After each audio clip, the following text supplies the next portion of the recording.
Setiap hari kami mengudara, mulai adzan subuh hingga pukul 21 waktu Indonesia bagian Barat. Radio Dais, radionya umat Islam Jawa Tengah. Dais, terdepan dalam dakwah dan nada.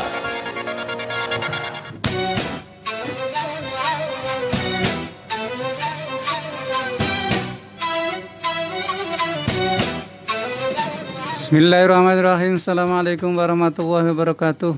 Alhamdulillahirabbil alamin wa bihi nasta'inu ala umuri dunya waddin wassalatu wassalamu ala asyrofil mursalin wa ala alihi wa sahbihi ajma'in wa la haula wa la quwwata illa billahil aliyil azim. Raditu billahi rabba wa bil islami dina wa Muhammadin nabiyya wa rasula. Rabbi zidni ilma warzuqni fahma amin amma ba'd. Pendengar Radio Dakwah Islam Masjid Tukang Tengah dan juga pemirsa MACT TV rahimakumullah, senang sekali pada sore hari ini kita bisa bertemu kembali. Meski hanya melalui udara, mudah-mudahan semua pendengar pemirsa dalam keadaan sehat.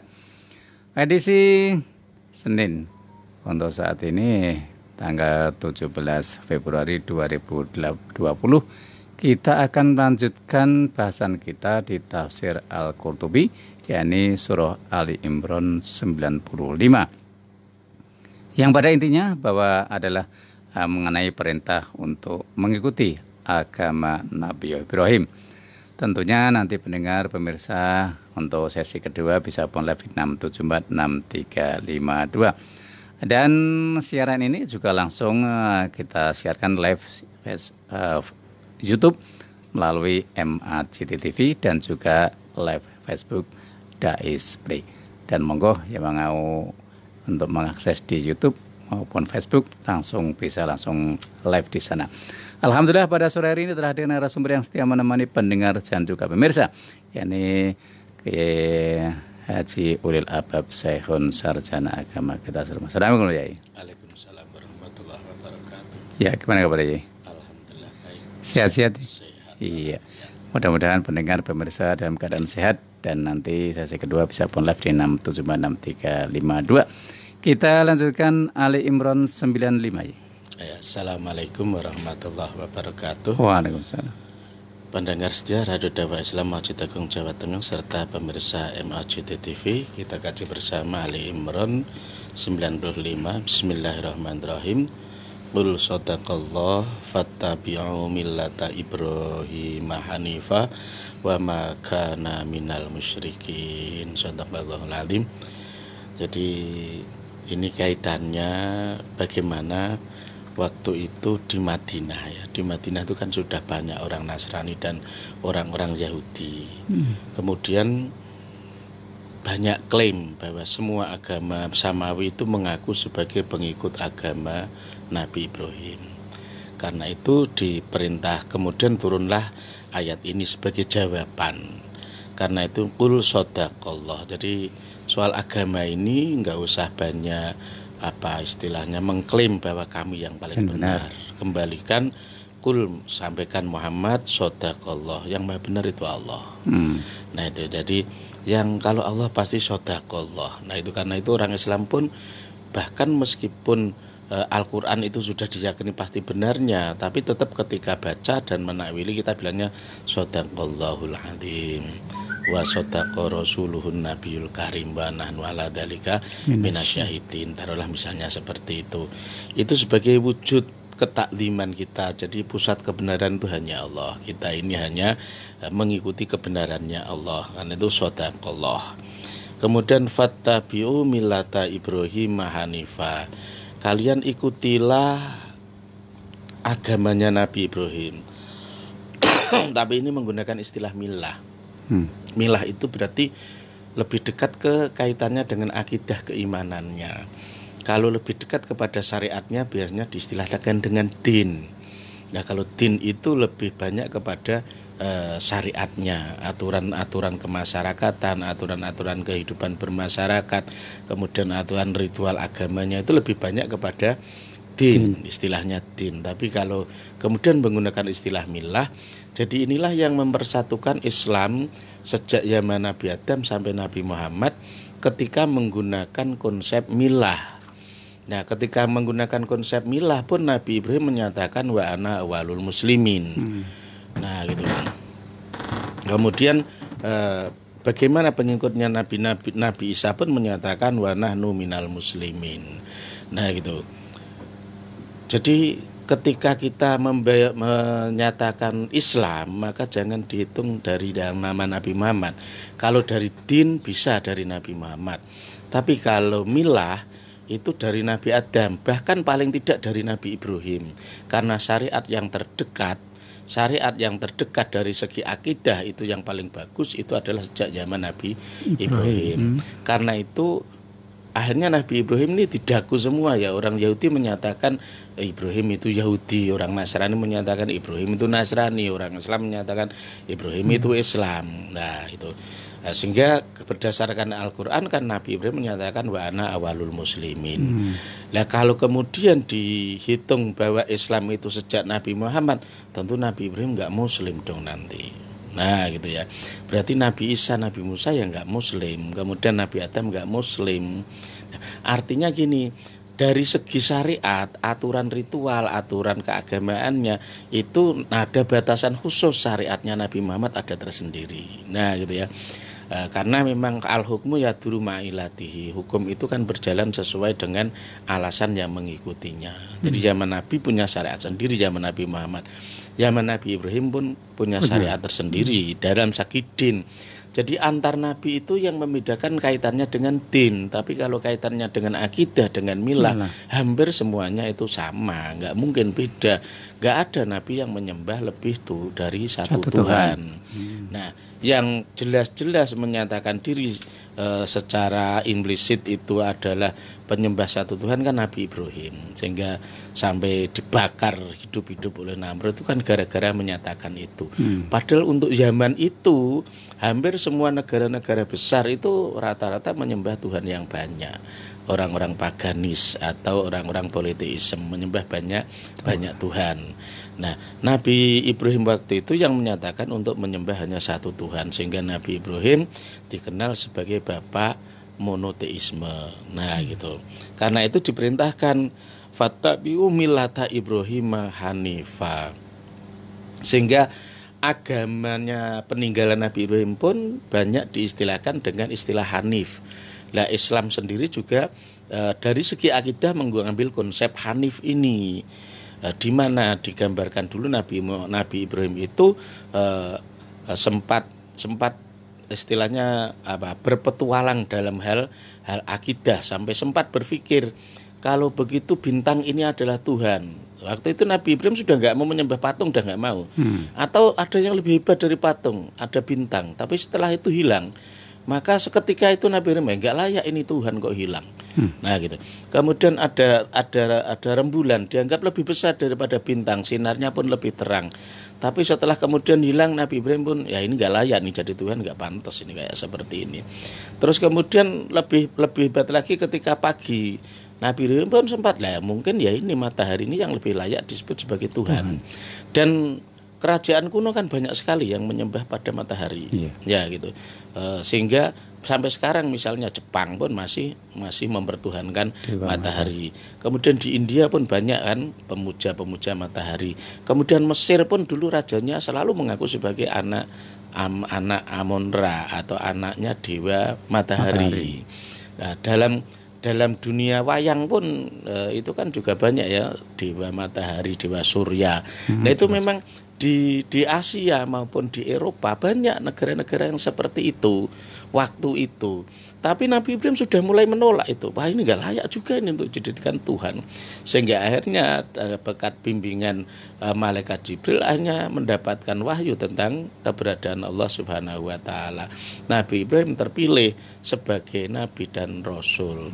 Sehingga akhirnya ketika Nabi Ibrahim itu mendakwahkan untuk menyembah satu Tuhan, yang laisa kamitslihi syai'un, yaitu Allah Subhanahu wa taala, tentu ditentang habis-habisan waktu itu. Apalagi bapak angkatnya sendiri yaitu Azar, itu kan bukan bapak kandung tapi bapak angkat.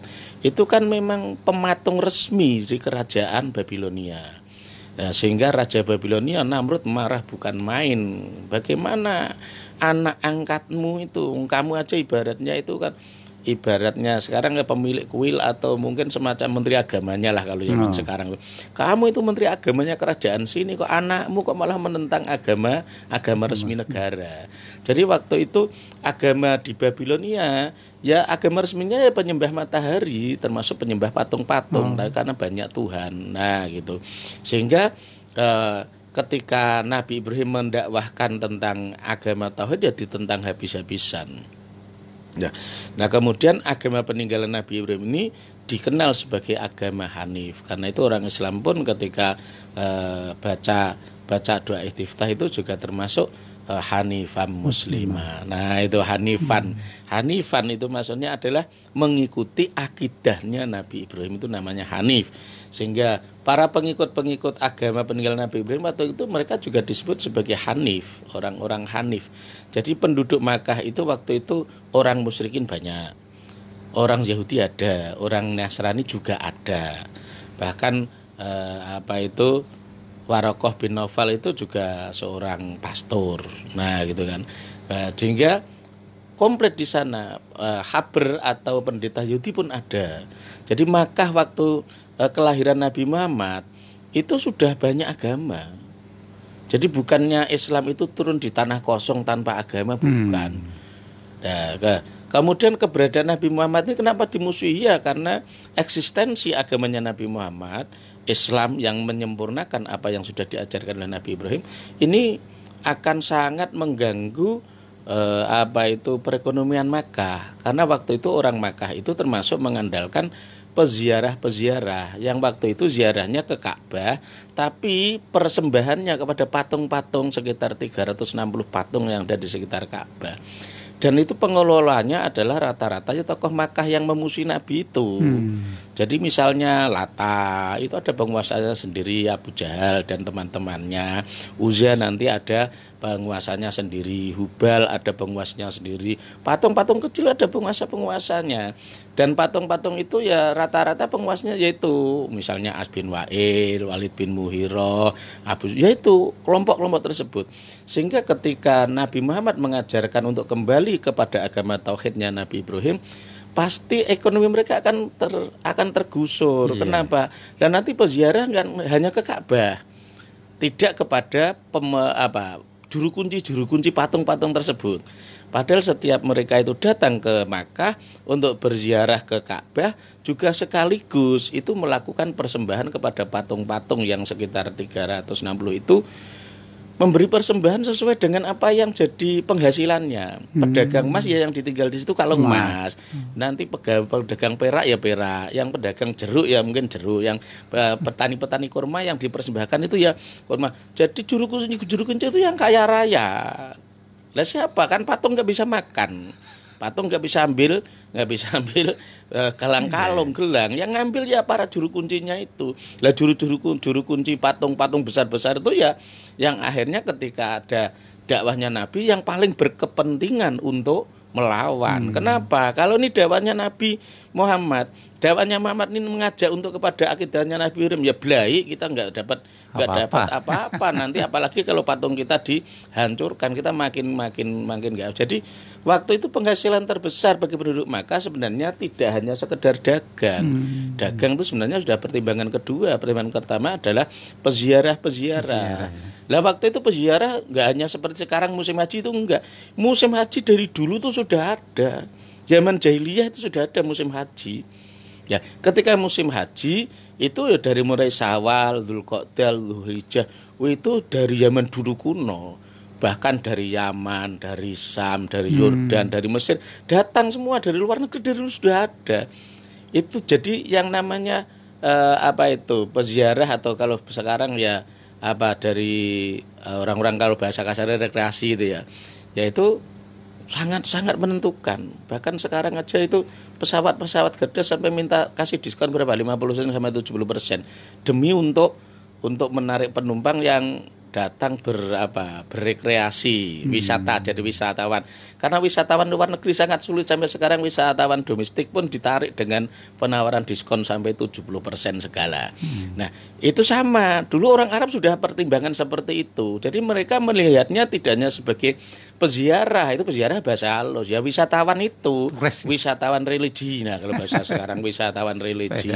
Dan setiap yang datang ke Masjidil Haram waktu itu ke Ka'bah dan sekitarnya, waktu itu ya belum Masjidil Haram ya, Ka'bah dan sekitarnya, itu mereka akan mendatangi patung sesembahannya masing-masing. Setiap patung ada pengelola. Lah pengelola itu kan tentu merasa eksistensinya belai terancam oleh keberadaan agamanya Muhammad. Padahal agamanya Muhammad mengajak kepada milati Ibrahim Hanifah. Maka waktu itu dimusuhi habis-habisan. Jadi sebenarnya lebih banyak kepada pertimbangan ekonomi daripada pertimbangan akidah. Nah, karena Nabi Muhammad di Makkah dimusuhi, akhirnya pindah ke Madinah. Tapi ternyata di Madinah ya dimusuhi juga oleh penduduk asli Madinah, terutama orang-orang Nasrani dan Yahudi. Kenapa? Jumlah mereka, komunitas mereka semakin banyak berkurang karena banyak yang pindah agama. Bahkan tokoh-tokoh Yahudi pun banyak yang masuk Islam. Misalnya Abdullah bin Salam itu kan tokoh Yahudi yang sangat disegani. Ternyata ngeluntung ikut masuk Islam setelah mendengarkan dan memahami, mempelajari Al-Quran. Jadi dia termasuk yang membuktikan itu. Sehingga akhirnya orang-orang Madinah Yahudi dan Nasrani pun kemudian semacam membuat saingan bahwa kamilah agama yang hak, kamilah agama yang benar, karena kamilah yang mengikuti agama Ibrahim. Ibrahim itu pengikut agama kami. Nah, sehingga turunlah ayat ini, qul sadaqallah, ya, yang maha benar itu Allah. Karena itu fattabi'u millata Ibrahim hanifah. Karena ini jawaban yang cukup mandes. Wa makana minal musyrikin. Ini yang cukup mandes karena waktu itu orang-orang Yahudi Madinah masih banyak yang mengikuti ajaran bahwa Uzair itu ibnullah, Uzair itu anaknya Allah. Ataupun orang Nasrani waktu itu di Madinah sudah ada konsep trinitas bahwa Isa itu ibnullah, Isa itu anaknya Allah. Nah, ini ditentang wa makana minal musyrikin. Dan Ibrahim nggak pernah mengajarkan seperti itu. Ya, Nabi Ibrahim nggak pernah mengajarkan untuk menyembah yang selain Allah. Nabi Ibrahim juga nggak pernah mengajarkan ada anak-anak Tuhan, itu nggak ada. Karena itu dalam Islam kalimat ibnun itu dihindari sama sekali. Nah, jadi misalnya ada yang ngalem-ngalem nahnu abnaullah, nggak boleh seperti itu. Meskipun dalam arti majas loh ya. Meskipun dalam arti majas sebenarnya nggak musyrik. Kalau dalam arti majas itu ibnun dijamakkan menjadi abna, itu artinya adalah orang yang dekat, ada orang yang dikasihi atau orang yang membela. Pak Karno itu adalah Karno ibnu RRI. Pak Karno kan anaknya RRI. RRI mana Karno ya kapan kan itu ya. Tapi kan orang dalam bahasa majas boleh kan Pak bilang seperti itu. Kita ini anak Pancasila, boleh. Kita ini anak Islam lah, Islam anak kowe ya kapan. Tapi dalam arti majas kan boleh sebenarnya. Tapi yang nggak boleh itu ketika dinisbatkan kepada Allah, kemudian ibnunnya diartikan secara hakiki. Berarti misalnya Isa ibnullah, kalau secara majas sebenarnya nggak masalah. Karena hampir semua, bahkan orang-orang Nasrani pun bilang bahwa nahnu abnaullah, kami ini anak-anak Tuhan. Anak-anak itu nggak hanya ibnun kok, abna. Beberapa anak, banyak anak. Tapi dalam arti hanya secara majas. Berarti sama kita anak Indonesia kan biasa kan kita bilang kita anak Indonesia ini. Nah itu. Kalau dulu itu anak-anak kuliah yang dikasih beasiswa Super Semar bilangnya kami ini anak Super Semar. Nah gitu kan biasa seperti itu. Kami anak Indonesia boleh dalam arti majas dan itu bisa diterima. Cuma karena ketika dinisbatkan kepada Allah, majas ini hanya orang-orang yang berpengetahuan luas bisa mengerti itu majas. Bagi orang awam tetap diarti secara biologis. Berarti ini anak dalam arti biologis antara anak bapak. Nah, padahal secara majas kan biasa toh. Wong saya juga bukan anaknya Pak Karno, saya juga manggil Pak Karno. Itu kan biasa itu. Kita manggil Pak Soeharto, kita manggil kayak gitu, Pak Jokowi. Lah kapan ibumu dadi bojone Jokowi? Tak undang Bapak. Itu panggilan Pak itu bahwa itu panggilan majas, bukan panggilan hakiki. Nah, cuma Islam sudah sangat hati-hati sampai tidak mau menisbatkan kepada Allah kok dengan kalimat ibnun. Karena itu sudah konsep kan lam yalid walam yulad. Nah, gitu. Karena lam yalid ya nggak mungkin punya anak. Walam yulad ya nggak mungkin punya orang tua. Ya, sehingga kalimat istilah penisbatan kepada Allah itu tidak boleh menggunakan istilah anak dan bapak. Nah, yang ditakuti karena hampir di semua agama-agama dulu banyak aslinya secara majas, tapi oleh orang awam diartikan secara hakiki. Nah, bahayanya seperti itu. Saya yakin ketika orang-orang Jawa misalnya menyatakan bahwa dia itu adalah anaknya Dewa Surya, ya saya yakin kemungkinan besar dulu tetap maknanya makna majas itu ya. Artinya bahwa dia itu adalah anak yang memuja Dewa Matahari. Nggak mungkin kan diartikan matahari itu menghamili ibunya, gitu kan nggak mungkin kan. Nah, gitu. Tapi memang orang awam kan selalu sering menerimanya sebagai hakiki, nah, sehingga dihindari. Maka minal musyrikin ini diwujudkan, termasuk penggunaan istilah-istilah itu harus dihindari. Karena Nabi Ibrahim nggak mengajarkan kemusyrikan. Ya, kita dulu pertama ya. Yang pertama, apakah dapat dikatakan dari agama Nasrani dan Yahudi itu memang tidak ada tidak masuk dalam agamanya Ibrahim? Aslinya loh maksudnya. Ya, tetap aslinya masuk. Aslinya masuk. Karena bagaimanapun juga mereka juga banyak yang mengikuti ajarannya Nabi Ibrahim. Cuma kan istilahnya banyak yang diperas lah, istilahnya semakin dipersempit lah. Jangankan ajarannya Nabi Ibrahim, bisa jadi ajarannya Nabi Musa, ajarannya Nabi Isa pun banyak juga yang mulai banyak dikurangi. Nah, gitu. Taruhlah misalnya gini, Nabi Ibrahim itu kan hitan, sunat. Ya.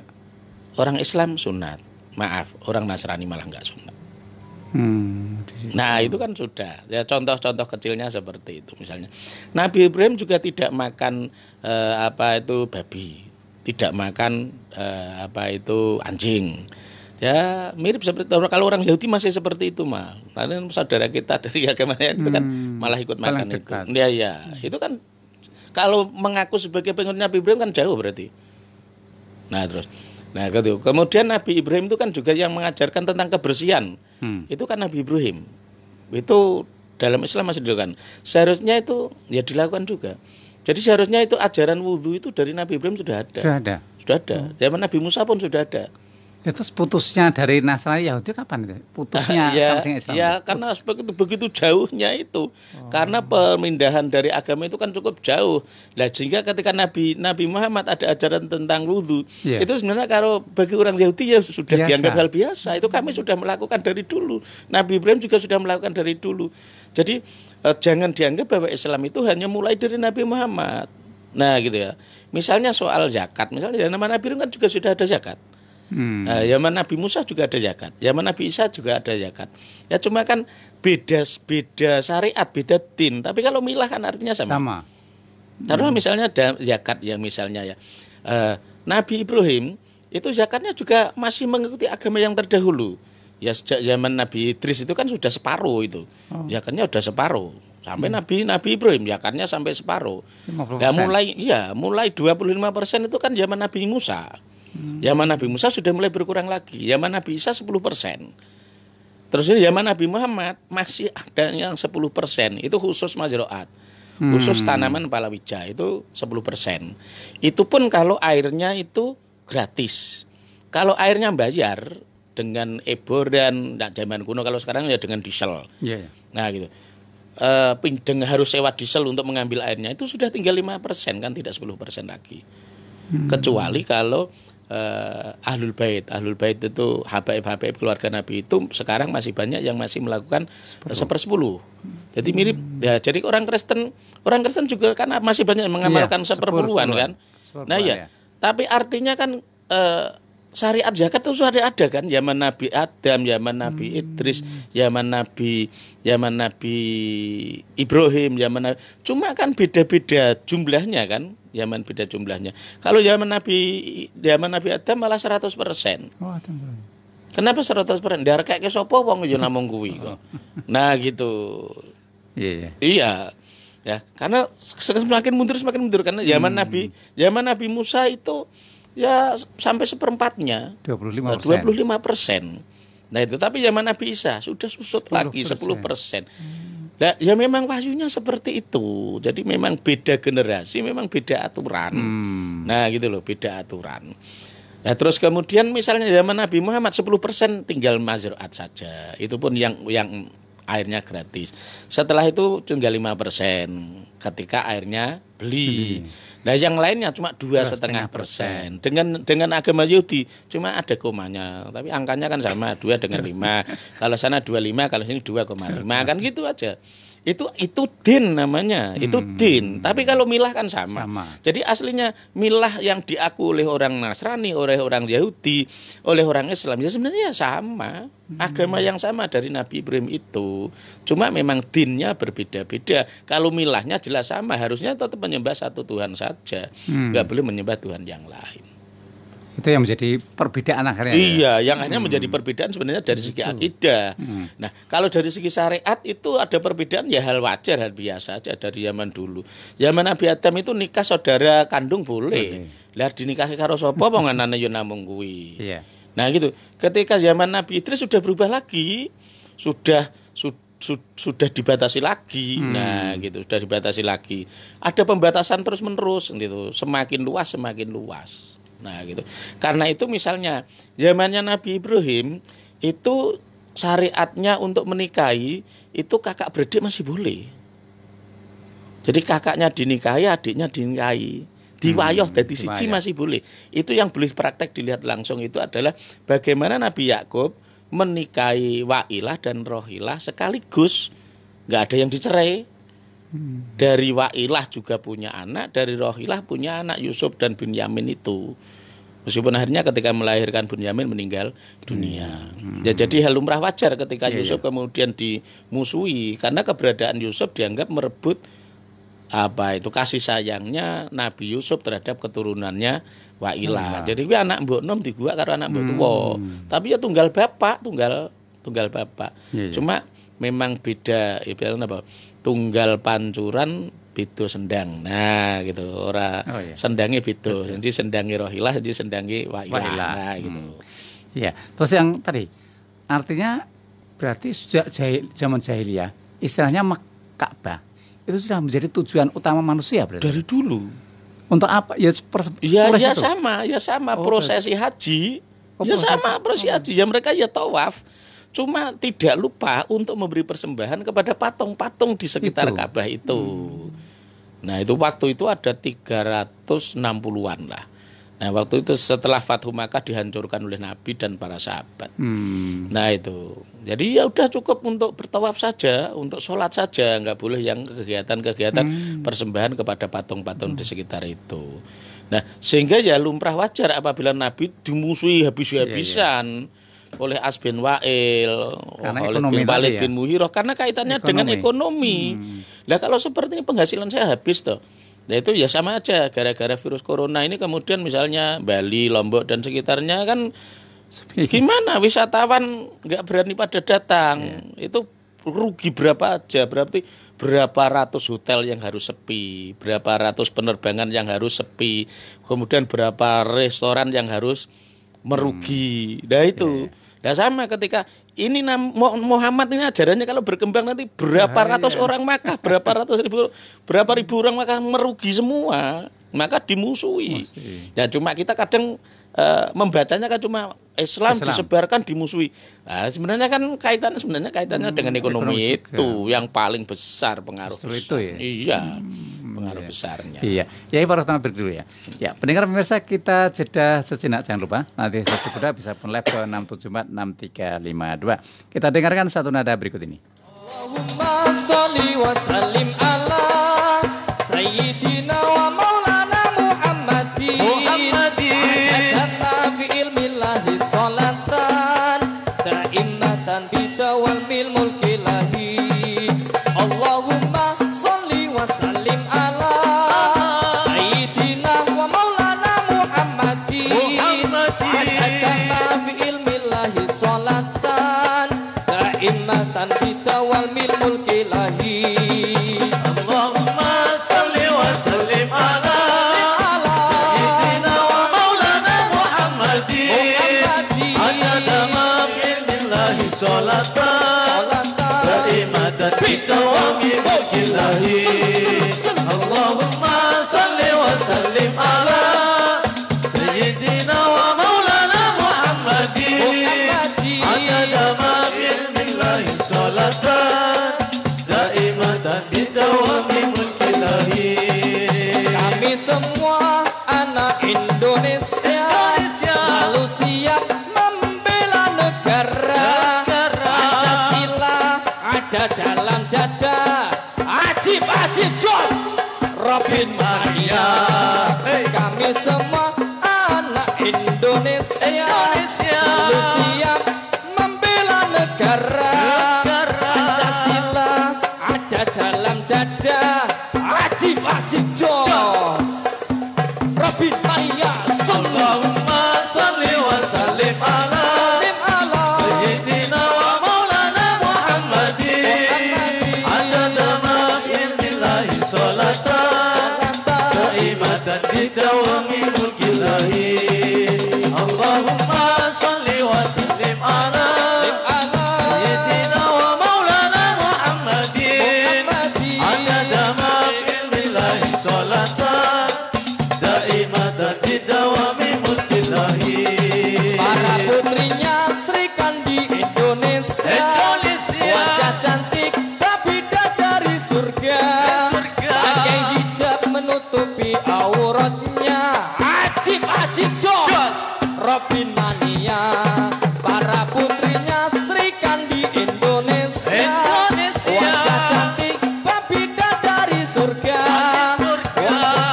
menutupi auratnya. Ajib jos Robin Mania. Allahumma sholli wa sallim ala sayyidina wa maulana Muhammadin.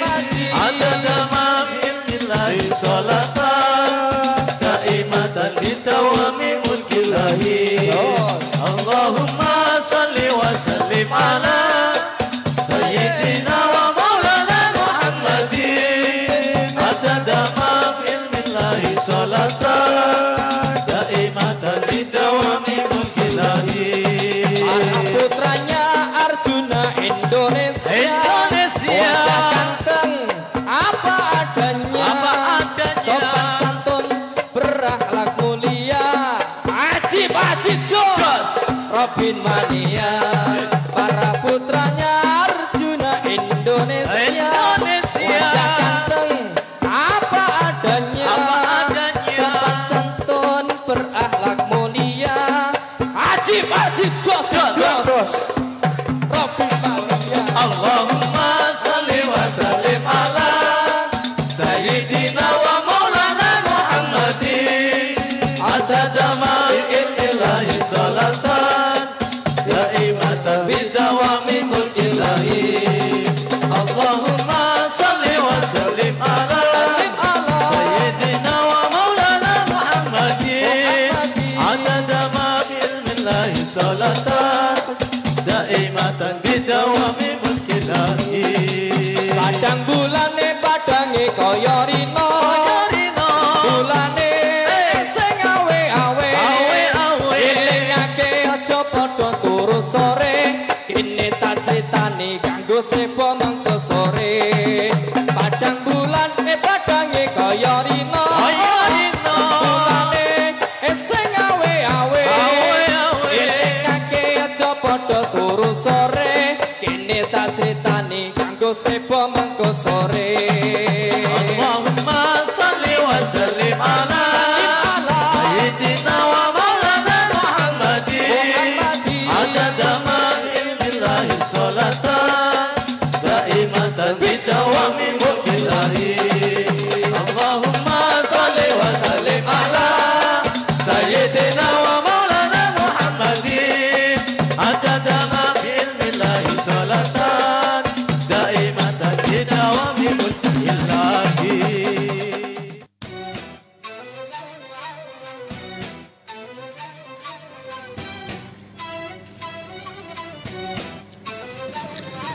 Alhamdulillah kita kembali di 107,9 MHz dan juga MACT TV. Sekarang waktunya pendengar pemirsa monggo yang mau pon live langsung bisa call ke 6746352. Ya, sudah ada saudara kita yang masuk, kita sapa dulu. Assalamualaikum.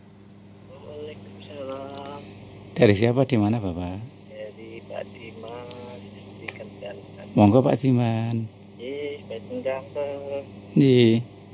Iku gini Pak, teman saya itu kalau marah-marah itu suka berkata ngusir istrinya.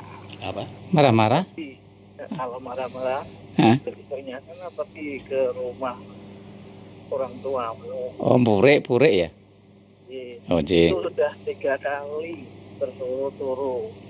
Hukumnya gimana? Ji. Ini perempuan betul. Ji. Waalaikumsalam warahmatullahi. Ya Pak Diman di Kendal, gimana kalau purek lah istilahnya? Kalau dimarahi suami purek 3 kali sudah. Yang itu diusir atau dia itu pulang sendiri? Nah, itu. Nah, ini pertanyaannya kan sana pulang kepada ibumu. Itu namanya talaknya itu hairus sore. Hairus sore itu ora jelas. Cenak cetok kowe tak pegat ngono cetok, kamu saya cerai cetok. Tapi kalau itu kinayah itu berarti hairus sore ora jelas. Harus ditanyakan kepada suami. Mas, lah kamu kok nyuruh saya pulang ke rumah ibu, ki maksudmu apa? Apa maksudmu itu kamu mencerai saya? Atau mesti kon mulai nggone ibu kon njupuk beras mergo kowe ora iso goleke beras, ora iso goleke lawo. Kan iso uga to kono mulai nggone ibu njupuk beras, aku nggak iso nyambut gawe. Ya, tapi inisiatif istri ini kan purek ya. Iya, kalau ada itu kalau purek itu istilahnya kan istri minggat, Pak. Iya.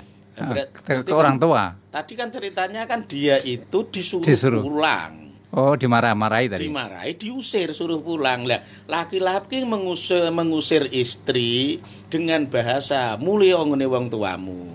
Kan kalau itu tadi kan beda, kalau yang perempuan yang minta pulangkan saja aku pada ibuku. Kan lain. Iya. Itu kan kalau itu kan berarti yang perempuan yang minta cerai. Nah, bahasa pulangkan saja aku kepada ibuku itu kan minta cerai, bahasa simbol. Nah, karena ini bahasa simbol, bahasanya kinayah, maka harus dipertanyakan karena ini hairus sore ora jelas ora cetha. Tanyakan. Nah, kowe ngongkon aku mulih maksudnya kongkon piye? Wong biyen kowe iki njupuk aku yo nganggo nikah ngejak tangga teparo yo tangga teparomu celuk isik to yo kok ngeterke aku mulih. Biyen arek ngantenan ngangel wong sak kampung kon ngeterke ya kowe yang ngusir aku mulai yo terke wong sak kampung to ya. Nah, misalnya perempuan harus menanyakan seperti itu, harus dijelaskan. Untuk memperjelas itu ya, iya, permasalahan apa? Karena itu belum tentu bisa disebut sebagai talak loh. Oh. Karena harus Ya, harus dipertanyakan dulu. Jelas no. Kamu nyuruh saya pulang itu pulang gimana maksudnya? Kalau pulang itu yang dulu saya kan bukan jelangkung. Nak jelangkung yo teko ora dijemput mulih ra diterke. Wangku mbiyen rene ki tok jemput kok. Saiki mulih yo tok terke tok. Mbiyen kowe kan jemput aku yo ngejak wong tuamu, ngejak dulurmu, ngejak tanggamu yo saiki terke yo wong tuamu, dulurmu, tanggamu melu kon ngeterke to. Ya misalnya. Oh gitu. Iya, harus dijelaskan dulu Pak Daimin. Ya, kita sapa lagi. Assalamualaikum. Waalaikumsalam warahmatullahi wabarakatuh. Ji, dari siapa di mana? Ali. Oh, Pak Ali. Ya, moga Pak Ali. Begini Ustaz, kami salah seorang pengurus atau takmir masjid. Kami ingin menghormati seseorang yang dulu sebelum masjid itu jaya untuk menghaji badalkan dengan dana kas masjid. Apakah yang demikian itu diperkenankan?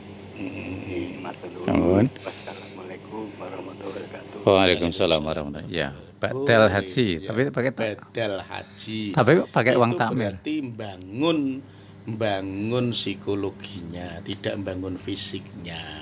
Itu ya sama dengan membangun masjid orang namung gawe tuku boto pasir semen, tapi kiai sing do ngimami kuwi lho nak perlu diumrohke.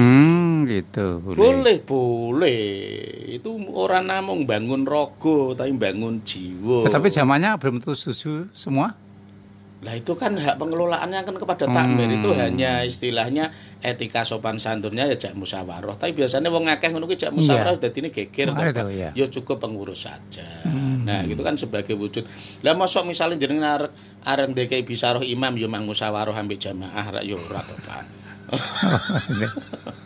Ya seperti itu. Jadi misalnya ya jangan dipahami bahwa namanya sedekah dari jamaah itu hanya untuk beli botol pasir semen, hanya untuk bangun fisik, bangun mental juga. Jadi kalau ada pengajian-pengajian perlu diongkosi nganggo kuwi gen rasa nari meneh ning gone masyarakat. Lah takmir kadang iki duit ki namung disimpen wis seneng men iso laporan uang sampai sekian puluh juta bangga. Berarti takmir ora cerdas piye kanggo memakmurkan masjid. Jadikan itu sebagai kemakmuran masjid ketika bangunan secara fisik sudah layak. Ya kan kadang kita bangunan fisiknya masih layak dan sudah layak. Itu takmir pengen ya digegem we duwite. Jangan gunakan untuk kemakmuran masjid. Kalau ada TPQ kalau perlu itu gurunya dibayar dengan uang itu boleh. Khotibnya itu nak ndekeki bisaroh sing rada kewes ben semangat khotib kasih boleh enggak apa-apa. Jangan diartikan membangun itu hanya membangun fisik ya. Membangun mental itu. Lah kita kadang ya lucu jamaah anak khotib ora teko digembremengi. Lah tapi kadang masih bisarohnya sama khotib ora member-member. Nah gitu. Padahal masjid yang lain ngasih lebih member. Kalau kemudian khotibnya milih sana kok disalah-salahke. Ya kenapa enggak nyalahkan diri sendiri sih kok paling seneng nyalahke wong liya sih. Okay. Kenapa harus kita kan lebih sukanya menyalahkan orang lain toh. Ya biar nyalahke ya kowe ya takmir bakhil wong yo ora ditmu dhewe dit jamaah kok ndekeki khotib kok yo ora member. Nek khotib ora teko kok gembremeng ya gembremengi awakmu dhewe kowe kok yo ngudil men wong yo ora duitmu. Kadang untuk bayar itu orang yang ditugasi untuk bersih-bersih masjid. Ojo nganti ngisi-ngisi di masjid kok lae ambune bajine ra genah, pesinge ra genah. Dikasih yang layak. Untuk tukang bersih-bersih masjid itu loh. Bahkan kalau perlu biarkan dia kalau perlu berani meninggalkan pekerjaan sehari-harinya demi untuk menjaga kebersihan masjid. Ya taruhlah kalau kadang ya lucu takmir masjid, tukang resik masjid sesasi kok memang 150 300 ribu, ya ngebotile kerja toh. Coba dikasih yang lebih pantas, lebih layak. Misalnya dikasih sampai 1 juta 200 misalnya, ora mungkin ya tetap ngebotile resik masjid toh. Ya kita kadang nyalahke, bangun masjid kok ora ikhlas, ya sing ora ikhlas ya malah kowe-kowe nyekeli duit wong kok ora ikhlas masjid. Ya soal seperti itu. Jadi bolehlah untuk menghajikan batal. Haji batal paling sekarang ya sekitar 8 jutaan, 7 sampai 8 juta udah mau. Nah, itu kan yang penting kalau ada orang yang sudah pernah haji, sekarang dia berangkat haji lagi, tahu dia akan berangkat haji di tembung aja. Tolong jenengan badali. Terus jenengan teng daftari tetap mangkat. Tapi tolong kita kei duit semene, tolong diniatke ya iki sesuk kuwi sampean badali niki. Berarti mengko saben ihram, saben tawaf, saben sa'i, sing terutama ritual haji niatnya mewakili wukuf terutama. Wukuf itu mewakili itu. Boleh. Ya. Bagus. Ya, sabar lagi. Assalamualaikum. Waalaikumsalam warahmatullahi wabarakatuh. Dari Pak Heru. Pak Heru, moga Pak Heru. Nggih, seperti biasa. Ji. Silaturahmi sambil bertanya. Ji. Assalamualaikum Ustaz dan Pak Karno. Yang pertama mau tanya, ada pengurus masjid baik takmir, imam maupun pegawai. Itu kalau sudah diparingi bisaroh, dibayar, kemudian pahalanya akhirat dapat enggak? Karena kan sudah dikasihkan di dunia. Itu yang pertama. Yang kedua, ada hadis mengatakan bahwasannya orang-orang Islam kalau sudah mampu, uangnya sudah banyak, diwajibkan naik haji. Kalau tidak, pilih mati Nasrani atau Yahudi. Yang saya tanyakan, ada orang Islam itu rezekinya banyak, mewah, mobilnya juga double. Tapi kalau sudah meninggal dunia itu belum naik haji, apakah dia matinya itu Nasrani atau Majusi Ustaz? Apakah masih Muslim? Karena kalau hadis tadi kan tidak mau naik haji, bisa dikatakan yaitu pilih mati dalam keadaan Nasrani atau Yahudi. tadi. Iya. Yang terakhir Ustaz, teman saya pernah bilang gini, purik dengan istri tadi. Kalau pergi lama nggak pulang-pulang, kemudian dia sampai ngomong bojoku narak balik-balik tak pegat gitu.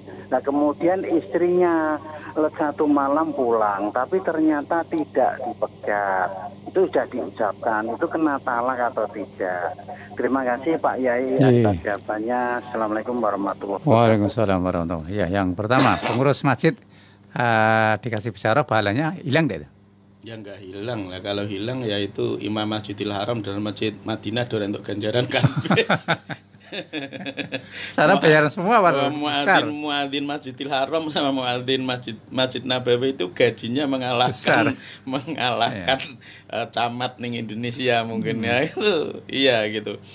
Ya jadi Imam Masjidil Haram dengan Imam Masjid Nabawi itu gajinya setara dengan menteri di Indonesia loh Pak Heru.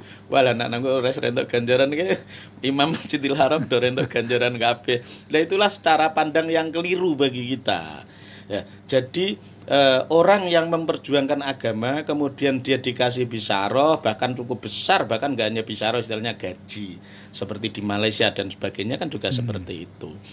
Nah, bukannya kehilangan apa itu pahala, ya malah dapat dua-duanya, pahala akhirat ento, pahala dunya ento, Pak. Bejo nek sampeyan niku dadi wong alim ditemu karo masjid sing dermakan ngono kuwi. Nah, gitu.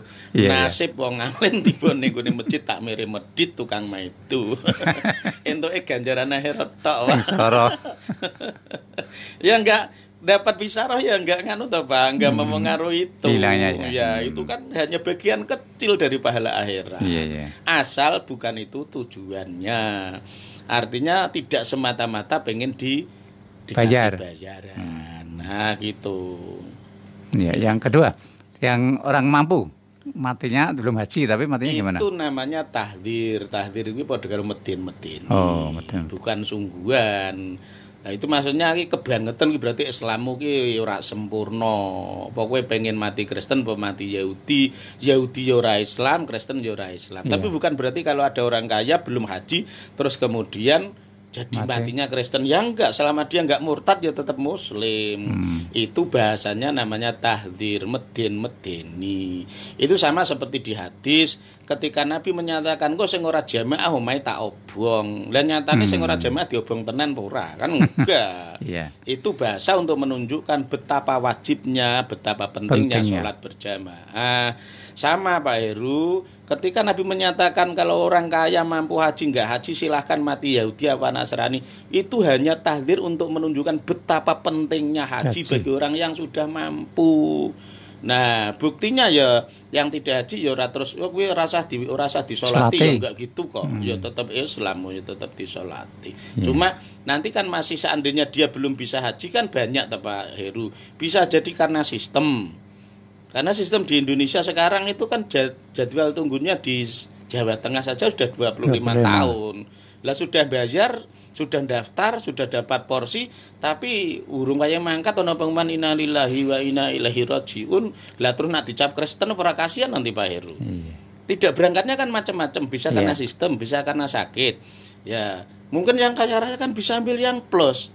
Lah tapi yang plus ya ternyata ngurus paspor ya misalnya bayar visanya belum dapat, akhirnya nggak bisa berangkat. Banyak kasus seperti itu. Jadi yang harus dipahami itu hanya tahdir. Artinya itu untuk menunjukkan kepada umat Islam betapa pentingnya haji bagi orang-orang yang sudah mampu. Nah, misalnya belum bisa haji kan bisa dibadali seperti pertanyaan di awal tadi. Bisa dibadali. Tadi istri purik terus bojonya bilang kalau anda tak pegat terus datang lagi. Balik tak pegat, wis balik kan ya berarti orang netepi syarat. Kan kalimatnya kan bersyarat. Nah, kowe lunga ora balik tak pegat. Lah balik ya ora sida dipegat. Oh, balik ndak apa-apa. Enggak apa-apa. Kan itu kan ora lik balik. Wong kuwi lik balik. Iya. Sekarang telepon kita tutup. Sekarang kita baca via SMS ya. Assalamualaikum Yai. Dari Pak Alim. Sholat qobliyah maghrib itu ada enggak? Dan termasuk sunnah apa tidak? Jadi kalau di hadisnya Abu Dawud itu maghrib tidak termasuk yang disebutkan. Jadi untuk asar dan subuh itu tidak ada ba'diyah, nggak ada ba'diyah subuh, nggak ada ba'diyah asar. Untuk maghrib dan isya itu nggak ada qobliyah, nggak ada qobliyah maghrib, nggak ada qobliyah isya. Jadi totalnya tetap 12. Oh, 12. Karena yang dimaksud dengan sholat rawatib itu kan 12 rakaat. Duhur asar, Ya, duhur 4. subuh qobliyah 2. Kemudian nanti duhurnya 4. Itu qobliyah 2, ba'diyah 2. Kan sudah 6. Terus kemudian itu ba'diyah maghrib. Nah, gitu. Kemudian ada ba'diyah isya. Nah, gitu. Maksudnya. Jadi kalau subuh dan asar itu kan hanya qobliyah, kalau jadi tetap 12 nanti. Ya. Ya. Dari Kang Anwar. Assalamualaikum Yai. Zaman Nabi Ibrahim apakah sudah ada ibadah haji atau belum Yai? Ya sudah, bahkan dari zaman yang memerintahkan untuk berangkat haji kan malah Nabi Ibrahim. Karena itu biasa dalam acara Walimatus Safar lil Hajj selalu diingat ya mendengarkan panggilannya Nabi Ibrahim. Ya aslinya hakikatnya ya panggilannya Allah. Karena itu walillahi ala nasi hijjul bait. Itu Allah yang manggil. Tapi yang lebih terkenalnya itu karena waktu itu Nabi Ibrahim naik ke Jabal Qubais untuk manggil-manggil agar datang ke Ka'bah sini. Nah ini termasuk yang tadi nyambung di ayat tadi. Kalau kalian itu memang pengikut Nabi Ibrahim, kenapa enggak haji? Wong Nabi Ibrahim haji. Seharusnya orang Yahudi kalau mengikuti Nabi Ibrahim ya ikut haji. Hajinya ya bukan ke Vatikan atau bukan ke Israel, hajinya ya ke Makkah. Orang Nasrani hajinya enggak ke Vatikan, hajinya ya ke Makkah kalau mengaku sebagai pengikutnya Nabi Ibrahim. Iya. Dibantahan Pak. Nah, itu bantahan seperti itu. Ya, assalamualaikum Yai. Nyun perso, lebih utama mana antara menjadi makmum masbuk atau mendirikan jamaah sendiri? Ketika itu ada sholat utama, jamaah utama itu yang diadzani diqomati. Nah, karena dianjurkan kalau setelah jamaah utama nggak usah diadzani dan iqomati lagi, paling cukup iqomat saja. Nah, itu artinya berarti kita lebih utama ikut jamaah masbuk meskipun itu adalah masbuk, tapi kan itu jamaah utama lebih besar. Jadi ketika di situ masih ada jamaah, kita jangan mendirikan jamaah sendiri. Ikut saja meskipun uman tahiyat akhir nggak apa-apa. Tapi 27-nya? Ya tetap sama. Oh sama. Pahalanya tetap sama. Oh itu kayak listrik kok, nyenggol sidik karo nyenggol akeh seterusnya. Uman awet takbiratul ihram yo ganjaran yo 17. Ora terus kena uman tahiyat akhir kok terus gerek loro no yo ora. Pahalanya tetap sama 27 kalau dari segi pahala. Dari segi keafdolan ya tetap afdol ikut yang jamaah utama daripada mendirikan sendiri. Kecuali kalau jamaah utama sudah selesai, monggo dirikan jamaah sendiri. Yo ojo ngedeki kerajaan loro lah. Malah kena penjuru ya. Kecuali nak kerajaannya yang itu udah rubuh. Monggo terus sampean nggawe kerajaan agung ambyar sejagat. Cekal polisi Pak. Ya, assalamualaikum Yai. Dari Pak Is. Berkaitan dengan haji ba'dal tadi, apakah niat yang membadalkan harus double atau hanya niat untuk yang dibadalkan saja dan yang otomatis membatalkan apa juga dapat haji? Ya, jadi ketika orang itu menjadi badal haji, niatnya harus membadali yang dibadali. Nah gitu. Misalnya seandainya Pak Karno berangkat untuk membadali saya, ya nanti ya niatnya untuk saya semua. Nah gitu. Hajinya ya hajinya saya, tapi jenengan tetap dapat pahalanya haji. Ya, tetap. Itu sama seperti orang baca Quran, ini pahalanya saya khususkan untuk bapak saya. Ya ora terus ganjaran mlayu rono kabeh ngene bapak tok terus ya enggak. Karena itu doanya Allahumma ausil mithla thawabi ma qara'nahu minal Qur'anil azim. Saya dapat dulu baru sana. Ya terus cara misalnya jenengan dadi badal nggih ngoten, ya jenengan tetap untuk ganjarannya haji meskipun niatin jenengan mewakili orang lain. Cuma badalnya itu tetap sah, sana yang dihajikan sudah mati tetap sudah mendapatkan pahala haji. Lah yang jenengan yang badali ya tetap dapat. Jadi sing arep dibadali aja terus wah ngene carane aku ra yo kangelan tok gitu mau 8 juta kok. Aku sing kangelan sing entuk ganjaran kono enggak, dapat dua-duanya. Yang melaksanakan dapat pahala, yang dibantu pelaksanaannya itu ya tetap dapat pahala, mubdal minhunya tetap dapat pahala, badalnya juga dapat pahala. Gak usah khawatir Pak Ais. Gak usah khawatir. Ya. Ya, terima kasih atas waktunya. Mudah-mudahan memanfaatkan atas ya. Ya, pendengar pemirsa dimengerti bincang dengan Kiai Ulil Syekhun membahas tentang surah Al-Imran 95. Mudah-mudahan ini lebih paham antara tin dan milah itu memang kalau tin itu beda, kalau milah itu memang sama. Dan akhirnya saya karena bisa terima kasih atas kebersamaannya dan maaf atas kelahiran. Kita akhiri wabillahi taufiq. Assalamualaikum warahmatullahi wabarakatuh. Waalaikumsalam.